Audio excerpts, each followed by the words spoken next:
Bonsoir à toutes et à tous. Je suis ravie de participer à ces brèves de sciences du CNRS et de participer, de communiquer devant vous, public de l'AVH. Alors moi, je suis sociologue, moi aussi, et j'ai dédié ma thèse vous m'entendez ? J'ai dédié ma thèse aux expériences de parentalité des personnes aveugles. C'est pas un sujet complètement anodin, c'est pas un pur intérêt scientifique, c'est en fait ancré dans une expérience personnelle. Puisque pour tout vous dire, comme un bon nombre d'entre vous, j'imagine, je suis également aveugle. Et j'ai des enfants. Et j'ai découvert avec ma première fille que c'était apparemment une drôle d'idée que d'être parent et aveugle. Alors avant d'aller plus loin dans mon sujet, je voudrais partager avec vous deux petites scénettes. J'ai du mal à les choisir. Parce qu'il y en a beaucoup dans mon parcours. Scénette numéro 1. Je suis une jeune maman. J'ai ma première fille qui a, on va dire, 6 mois. Je suis toute excitée, je prends un taxi pour aller voir une copine, je vous raconte ma vie, mais je viens au fait, je prends un taxi pour aller voir une copine, le taxi me donne un coup de main, tout va bien. Et dans la voiture, il est très content, il me dit « c'est super, vous avez une fille, elle va bientôt pouvoir vous aider ». Pour rappel, elle avait 6 mois. Bon, je me suis dit d'accord, ok, très bien. Bon. J'étais encore à l'époque loin d'imaginer que des remarques comme ça, j'allais en entendre des milliers, franchement. Scénette numéro 2, je suis à un repas, je ne sais plus, avec des amis, il y a des amis que je connais, d'autres que je ne connais pas. Je discute avec une personne qui me demande si j'ai un enfant, des enfants. Je dis oui, j'ai une fille de 5 ans. Il me dit ah, 5 ans, alors c'est elle qui fait à manger le soir. Et alors, voilà, bon, j'en vois vos réactions, tout ça est parfaitement véridique. Je suis certaine que dans la salle, il y en a qui vivent voilà, ces moments-là. Qu'est-ce qui se passe? Si on devait un petit peu faire un peu de sociologie, problématiser, qu'est-ce qui se passe dans la tête de ces personnes? Il y a comme une résistance à penser à la fois le fait d'être parent, mère en ce qui me concerne, et d'être aveugle. Il y a quelque chose dans les représentations qui ne fonctionne pas. Du coup, l'enfant, hop, ça devient un aidant. Pourquoi? Parce que si on juxtapose les termes parent et aveugle, si on étaye un petit peu le propos, si on pense à aveugle de manière très simplifiée, on pense à handicap forcément, on pense à il manque quelque chose, personne à aider, personne à soutenir, je ne dis pas que c'est faux en soi, hein. Personne dépendante, personne vulnérable, on pense à une forme de passivité. Et donc les personnes aveugles, en fait, on est objet de soins.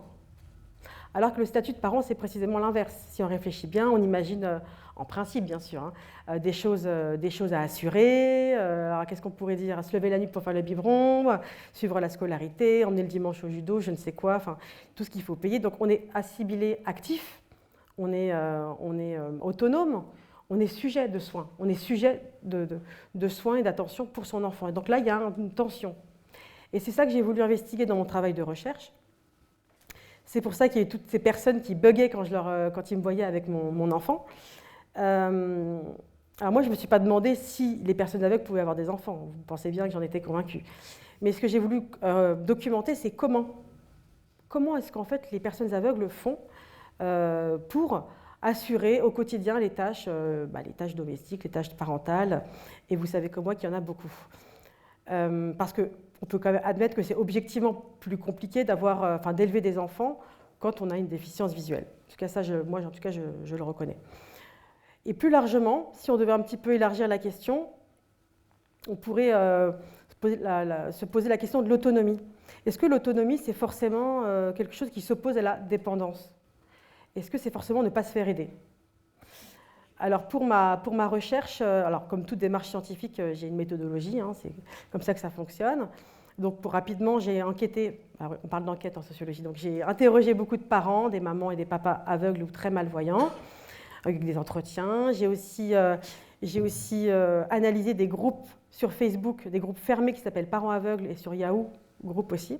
Donc, ils sont des groupes fermés de discussion où les parents aveugles échangent des problèmes, mais aussi des réussites, des fiertés, des joies, tout ce que vous voulez. Et j'ai aussi fait ce qu'on appelle un terrain d'observation, c'est-à-dire que je suis restée dans un centre à Paris qui accompagne les parents en désir d'enfant, les parents tout handicap confondus pour un désir d'enfant ou dans leur parentalité. Mais venons-en au fait. Qu'est-ce que j'ai observé? Qu'est-ce que je pourrais vous partager? Il y a beaucoup de choses, je vais essayer d'être concise. La première chose, et ça reprend un petit peu ce que disait Marie tout à l'heure, c'est que le fait d'être un parent aveugle d'un point de vue environnemental, ce que j'appelle l'environnement, c'est les autres, par exemple, eh ben, c'est une expérience qui peut être assez éprouvante. Il n'y a pas un parent, je vous assure, dans mon enquête, qui ne m'a pas relaté, à l'instar des anecdotes que je vous ai racontées en début, d'être tantôt présupposé comme suspect, inapte, ou alors héroïque, ou voilà, ou poser question. Et il y a beaucoup de parents qui se sentent heurtés en fait, par soit ces intrusions, soit ces maladresses, qui sont en fait au quotidien assez nombreuses. Je vous donne l'exemple, juste un petit exemple de Nina, qui est une maman aveugle aujourd'hui, qui a 3 enfants, mais pour sa première grossesse, alors elle est en couple avec Thibaut, qui est malvoyant. Et lorsqu'ils ont annoncé cette première grossesse, donc en principe c'est une bonne nouvelle, on est d'accord, et Nina, quand elle a annoncé ça à ses beaux-parents, sa belle-mère s'est mise à pleurer. Alors c'est pas drôle en fait, parce qu'elle s'est mise à pleurer de stress en lui disant, en disant à son fils et à sa belle-fille, mais vous êtes, c'est irraisonnable, vous êtes, Donc autant vous dire que c'était une... C'est déjà pas évident de prendre la décision de faire un enfant quand on est aveugle, du coup c'était une violence supplémentaire si vous voulez. Mais aussi l'environnement, ça peut être alors là, si on rentre dans ce sujet-là, ça peut être l'accessibilité des bâtiments avec un chien guide, par exemple. C'est ces parents qui me racontaient qu'ils ne pouvaient pas rentrer à la crèche avec leur chien guide, alors qu'en principe, ils ont bien sûr le droit. Ou le fait tout simplement de réserver la cantine sur un site d'une mairie totalement inaccessible aux normes d'un point de vue numérique, ça reprend ce qu'on disait tout à l'heure. Donc comment voulez-vous assurer les tâches parentales quand l'environnement, les comportements vous entravent? Mais aussi, ce que j'ai pu remarquer dans mon enquête, c'est que pour autant, les parents aveugles, alors particulièrement les mamans, il faut le dire, font preuve de créativité, de bidouille, de débrouillardise, d'astuce, je ne sais pas quel mot utiliser, pour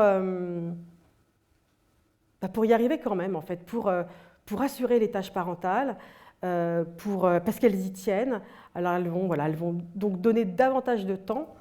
Et là encore, je vais vous donner un exemple de Céline, que j'ai interrogée il y a quelques années maintenant, et qui, lorsque son petit garçon avait 2 ans, donc 2 ans c'est un bébé, un grand bébé, qui lui dessinait, et Céline, elle est née non-voyante, elle n'a jamais vu les couleurs, et elle sait juste que le soleil c'est en principe jaune, l'herbe c'est vert, enfin, c'est très abstrait pour elle.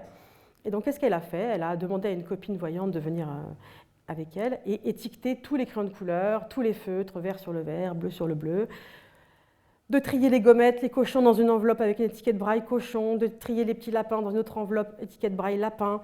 Pourquoi elle a fait ça? Pour pouvoir, au moment où son petit garçon avait envie de dessiner, et on sait qu'à 2 ans, ça ne dure pas très longtemps, elle voulait être prête, elle voulait passer du temps avec lui, elle voulait pouvoir lui dire « Ah, tu veux le vert pour faire l'herbe ?» et lui tendre le vert, et ça, c'était important pour elle. Donc là, ce n'est pas quelque chose qu'elle a appris, c'est quelque chose qu'elle a inventé toute seule, et ça lui tenait à cœur. Donc on voit bien cette dimension créative. Pour autant, tout ne peut pas se compenser. Il y a aussi des parents aveugles qui ont besoin de se faire aider. Et je n'ai pas trop le temps, mais le fait de se faire aider pour des tâches aussi intimes que d'élever ses enfants, c'est pas forcément évident. Et dans mon enquête, ce que j'ai pu mettre à jour, c'est que je donne la parole aux parents aveugles, et en fait, il y a des parents qui ils me donnent à voir comment est-ce qu'ils jugent une aide bonne ou oppressante, une aide soutenante ou une aide au contraire carrément misérabiliste ou pénible.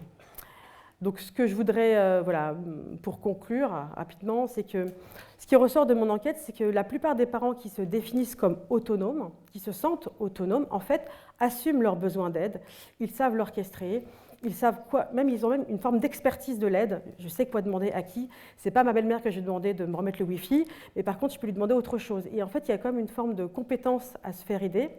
Ça, c'est un point très important. Donc l'autonomie, dans ce cas-là, ne se définit pas en opposition à la dépendance. Au contraire, elles peuvent être intriquées. Et puis pour terminer, je voudrais dire de manière plus large que toutes les personnes en situation de handicap, alors non-voyants et les autres, en fait, elles ont des vies conjugales, elles ont des enfants, elles ont des parents vieillissants, et donc elles ont des responsabilités aussi vis-à-vis des autres, et on pourrait imaginer des politiques d'inclusion qui prennent en compte, qui soutiennent toutes les personnes handicapées dans leurs soucis et leur attention vis-à-vis des autres. Merci beaucoup, bonne soirée.